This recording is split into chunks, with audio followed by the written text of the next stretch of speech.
اللہ کا ذکر کیا ہے؟ اس کا نام لو، اللہ اللہ اللہ، اللہ اللہ، لا الہ الا اللہ، لا الہ الا اللہ، لا الہ الا اللہ، ذکر کرتے رہو۔ ابھی قاری اختر صاحب آپ کو نماز کے مکروہ اوقات بتا رہے تھے کہ طلوع کے وقت، غروب کے وقت، اور جب سورج سر پر ہوتا ہے، جسے عوام اپنی دانست میں زوال کہتے ہیں، حالانکہ وہ انہوں نے بتایا کہ زوال نہیں ہے، زوال کے وقت تو نماز منع نہیں، بلکہ زوال کا وقت تو نماز کو جائز کرنے کا اور شروع کرنے کا وقت ہوتا ہے نا، اس کو شرعی نصف النہار کہتے ہیں، یعنی کہ نصف النہار کا مطلب آدھا دن جب سورج سر پر آ جائے، یعنی جب سورج کی ابتدا ہو تب بھی منع، انتہا ہو اینڈ پر غروب ہو رہا ہو تب بھی منع، اور جب بیچ میں آ جائے تب بھی۔ اسی طرح یعنی نماز بھی ایک موقع آتا ہے کہ منع ہو جاتی کہیں، ٹھیک ہے، نہیں پڑھ سکتے آپ طلوع کے وقت، غروب کے وقت، اور روزہ بھی کبھی منع ہوتا ہے، عید کے دن نہیں رکھ سکتے، اور پھر ادھر بقرعید کے 4 دن نہیں رکھ سکتے، ٹھیک۔ حج کی تو اجازت ہی مخصوص ایام میں، اس کے علاوہ حج نہیں ہو سکتا، کوئی کرے تو نہیں ہوگا حج، یعنی کسی چیز کا کوئی نہ کوئی وقت مقرر ہے، پھر تعداد بھی مقرر ہے، اپنی مرضی سے نہیں کر سکتے۔ لیکن اللہ کے ذکر کی شان یہ ہے کہ اللہ کا ذکر کبھی منع نہیں، اور اس کی کوئی تعداد بھی نہیں ہے، بلکہ کیا فرمایا؟ اللہ کا ذکر کرو ذکرن کثیرا، اللہ کا ذکر کثرت سے کرو۔ اور پھر اللہ کا ذکر کیا ہے؟ اللہ فرماتا ہے فَاذْكُرُونِي أَذْكُرْكُمْ، تم میرا ذکر کرو میں تمہارا ذکر کروں گا۔ بعض مفسرین نے کہا کہ تم میرا ذکر کرو میں تمہارے چرچے کروں گا۔ اس ضمن میں حدیث پاک آئی ہے، میرے آقا علیہ السلام حدیث قدسی بیان فرماتے ہوئے کہتے ہیں کہ اللہ فرماتا ہے جب تم میرا ذکر محفلوں میں کرتے ہو تو میں تمہارا ذکر فرشتوں کی محفل میں کروں، اور جب تم میرا ذکر اکیلے میں کرتے ہو تو پھر میں تمہارا ذکر شان تنہائی کے ساتھ کرتا ہوں۔ تم مجھے جیسے یاد کرتے میں تمہیں ویسے یاد کرتا ہوں۔ اللہ کا ذکر یہ کرتے رہو، اللہ کا ذکر۔ تو فرمایا کہ وَذَكَرَ اسْمَ رَبِّهِ، اور جنہوں نے اللہ کا ذکر کیا اپنے رب کا ذکر کیا، فَصَلَّى، اور انہوں نے نماز قائم کی، نماز پڑھی انہوں نے، وہ نمازی ہو گئے۔ پہلی چیز گناہ سے پاک ہوئے، دوسری چیز اللہ کا ذکر کی۔ میرا مشورہ ہے آپ سے کہ اٹھتے بیٹھتے چلتے پھرتے کوئی ایک ذکر مقرر کر لو جو آپ کو سمجھ میں، جیسے اللہ اللہ اللہ اللہ اللہ پڑھتے رہو، یا پھر آپ اللہ ہو کا ذکر کریں۔ حدیث پاک میں آتا ہے جو اللہ ہوں کہتا ہے اللہ اس کو اپنا دوست بنا لیتا، اللہ ہو کا ذکر کریں، یا پھر کلمہ شریف پڑھتے رہیں، لا الہ الا اللہ، لا الہ الا اللہ، لا الہ، کئی مرتبہ اس کی تکرار کریں، پھر اس کے بعد محمد رسول اللہ کہہ لیں۔ اب اس سے ہوگا کیا؟ جب آپ یہ ذکر کریں گے زبان سے کریں، اور اگر زبان سے نہیں کرتے تو زبان بند کر دیں اور دل میں ذکر کریں، لا الہ الا اللہ، یا اللہ اللہ اللہ اللہ اللہ۔ ایک وقت ایسا آئے گا آپ لوگوں سے بات بھی کریں گے تو آپ کا دل جاری رہے گا، منزل، اور پھر بہت لطف آئے گا، بڑی لذت آئے گا۔ اللہ کا ذکر کریں۔ یا پھر سبحان اللہ، الحمدللہ، اللہ اکبر، یعنی ذکر کرتے رہیں، ذکر کی بڑی برکت۔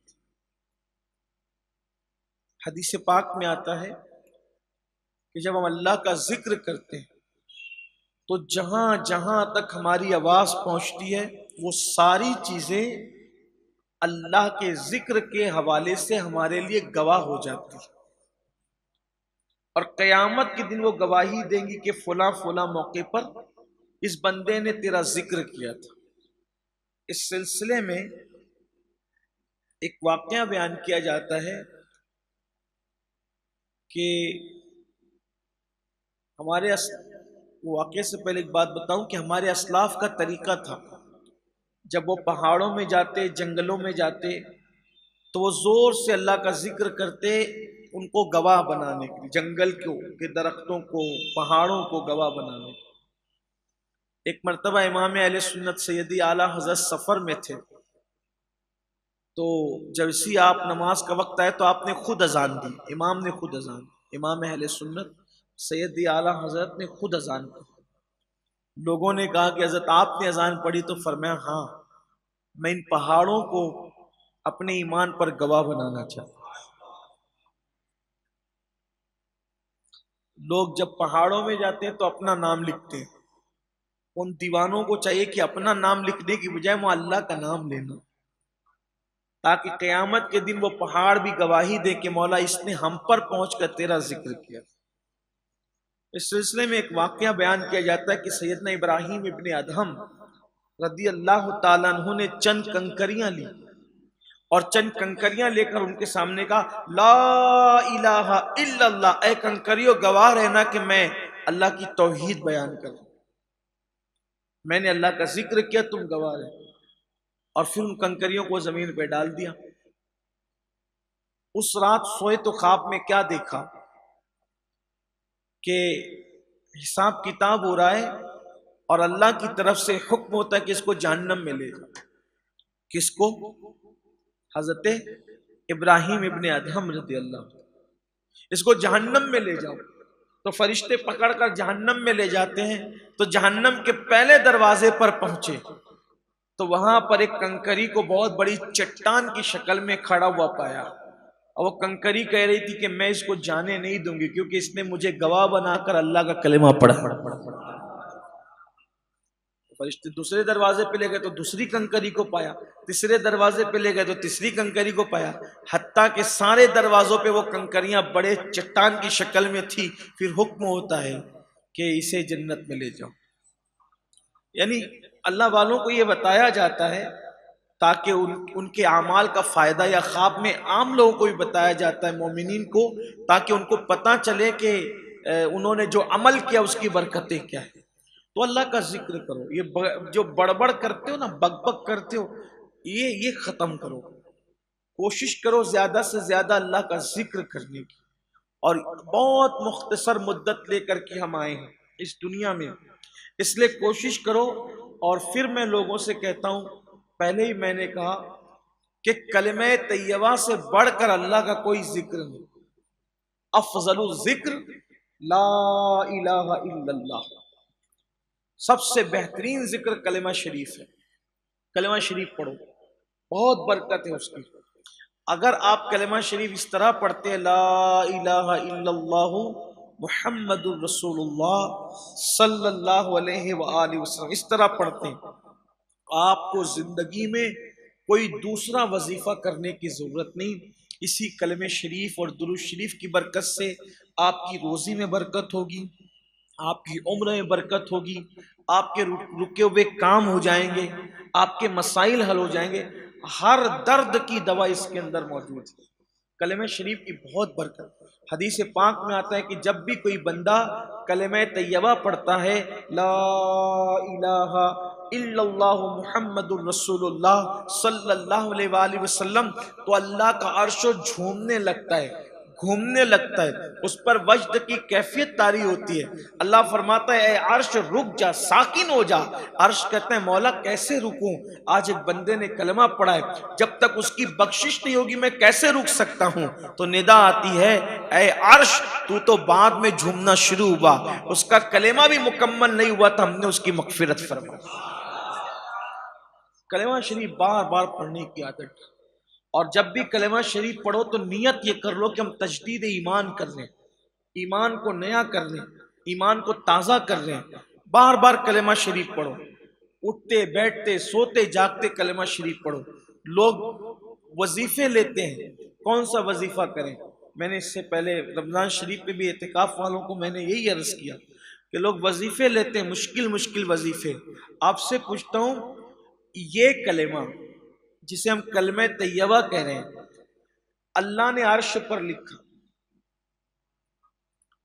یہ کلمہ لا الہ الا اللہ محمد الرسول اللہ صلی اللہ علیہ وآلہ وسلم، اللہ نے عرش پر لکھا، عرش کے پائے پر لکھا، کرسی پر لکھا، جنت کے دروازوں پر لکھا، حوران جنت کی پیشانی پر لکھا، ان کی پتلیوں پر لکھا، اللہ نے لکھا۔